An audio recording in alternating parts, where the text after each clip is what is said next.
Assalamualaikum sahabat Desa Kuningan, kita doakan sehat selalu. Pada kesempatan kali ini mengungkap sejarah Desa Manis Kidul, Kecamatan Jalaksana, Kabupaten Kuningan, Jawa Barat. Desa Manis Kidul adalah bagian daripada Kecamatan Jalaksana, Kabupaten Kuningan yang kebanyakan masyarakatnya beraktivitas sehari-harinya dalam bidang pertanian, perdagangan dan lain-lain.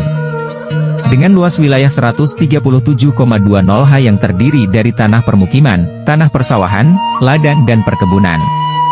Keadaan Desa Manis Kidul perkembangannya dari tahun ke tahun semakin meningkat baik dalam segi pelayanan umum, pelayanan kesehatan, pelayanan pendidikan ataupun dalam segi pembangunan sarana dan prasarana. Perkembangan tersebut tidak terlepas dari kerja keras pemerintahan desa dan masyarakat serta bantuan pemerintah baik pusat ataupun pemerintahan daerah, juga program-program yang ada. Asal-usul nama Desa Manis Kidul. Pada zaman kerajaan Keindraan yang ratunya Resi Manikmaya, sebagaimana kebiasaan bahwa manusia selalu hidup dekat air dan tempat bermukimnya berupa penduduk, dan dari pedukuhan-pedukuhan baru berkembang menjadi desa. Tercatat dalam kitab Carita Parahyangan pada tahun 490 Saka atau tahun 568 Dukuh Peundeui yang dihuni oleh Resi Makandria, murid Resi Guru Manikmaya. Kemudian dilanjutkan oleh Prabu Menak Koncarya alias Kantong Maralah yang mewarisi bekas wilayah buyutnya dan mendirikan Kerajaan Mandala Manir bersamaan dengan berdirinya Kerajaan Galuh Medang Kamulyan pada tahun 570 di Ciamis. Ketika zaman Kerajaan Muladharma yang sesepuhnya Prabu Darmariksa di Dukuh Peundeui bermukim buyutnya yaitu Putri Triwulan adik Ki Gede Gandasoli putra dari Sang Raga Suci. Beliau adalah putra Sang Raga Mulia putra dari Prabu Darmariksa. Pada tahun 723 didirikan Kerajaan Kutamandarakan yang rajanya Ciung Wanara atau Sang Manara. Sang Manara mendirikan Kerajaan Songgalah dari Arile, Palutungan, ke Kutaraja. Di Dukuh Peundeui bermukim Manisri keturunan Sang Darmawulan pendiri Kerajaan Songgalan, kemudian menyamar menjadi Lutung Kasarung untuk menyelamatkan Pirbasari Putri Ciung Wanara.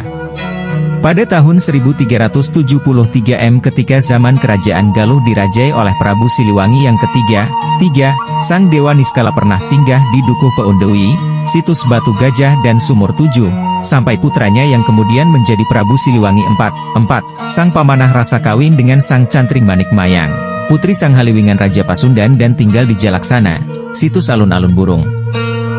Pada zaman Islam, 1470 di Manis oleh Sunan Gunung Jati diangkat seorang Demang yang nama gelarnya Anggapati. Pada waktu itu Manis masih bawahan Kerajaan Talaga Manggung di Sagara Hyang ibu kotanya.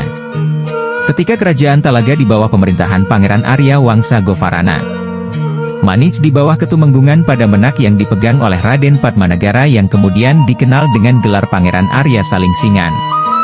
Panglima Kerajaan Pakungwati Cirebon yang diperintah oleh Panembahan Girilaya. Ketika Kerajaan Cirebon di bawah pimpinan Cicit Sunan Gunung Jati yaitu Penembahan Ratu I Pangeran Emas Jainul Arifin. Di Manis bermukim adik kandungnya yaitu Pangeran Manis. Pada tahun 1570 Manis resmi menjadi Desa Manis Kaler dan Manis Kidul, sedangkan Pangeran Manis tinggal di Dukuh Peundeui dan mengajarkan agama Islam di Padepokan Dukuh Depok. Ku Manis Kaler tercatat Indra dan Ku Manis Kidul dan Wipadrana keturunan Indra Prana dari Sang Kanurip yang masih keluarganya juga. Pada tahun 1601 Kerajaan Pakungwati perang dengan Inggris yang dipimpin oleh Gubernur Jenderal Raffles yang berpusat di Tumasik, Singapura. Jika Kerajaan Pakungwati kalah diantaranya akan mengungsi ke Manis. Itulah sebabnya bahasa Sunda logat Manis berbeda dengan desa-desa di sekitarnya karena sebelum terjadi pengungsian telah dipersiapkan dulu oleh para santana dari Cirebon. Pangeran Manis adalah adik Panembahan Ratu yang diberi kewenangan memegang kepustakaan keraton. Pengetahuannya warisan dari Panembahan Losari putra bungsu Adipati Sewarga yang juga masih pernah kakenya. Kemudian pengetahuan tersebut diwariskan kepada putranya yaitu Panembahan Girilaya yaitu Pangeran Wangsakerta yang masih gurunya juga. Para putra Pangeran Manis antara lain Empu Anggarunting memiliki keterampilan membuat barang logam antara lain gamelan dan senjata, keris, yang bermukim di Padamenak. Sejak itu keturunan Pangeran Manis memakai nama dari dinasti Angga meneruskan nama Prabu Anggalarang yang pernah bermukim di Manis. Putra Empu Anggarunting yaitu Empu Anggaraksa menjadi Empu Asi Aji dan Empu Anggaprana menjadi Empu Kawi. Ketiga-tiganya kemudian pada tahun 1666-1742 menjadi anggota dari Adiaksa Pepitu, 7, Adiaksa yang dipimpin oleh keponakan Naya Pangeran Wangsakerta. Pada zaman Belanda masuk penjajah desa-desa. Di Manis dibangun hotel untuk tempat beristirahat para perwira Belanda dan kolam renang Cibulan yang aslinya situ burung yang menjadi kering. Yang merintisku pada waktu itu adalah Rama Eyang Buyut Manis Ratu Galuh Pakuan Menak Pajajaran dan mempunyai 3 orang anak yaitu Indra Wulan, perempuan, Wisaprana, laki-laki, Indra Madura, laki-laki.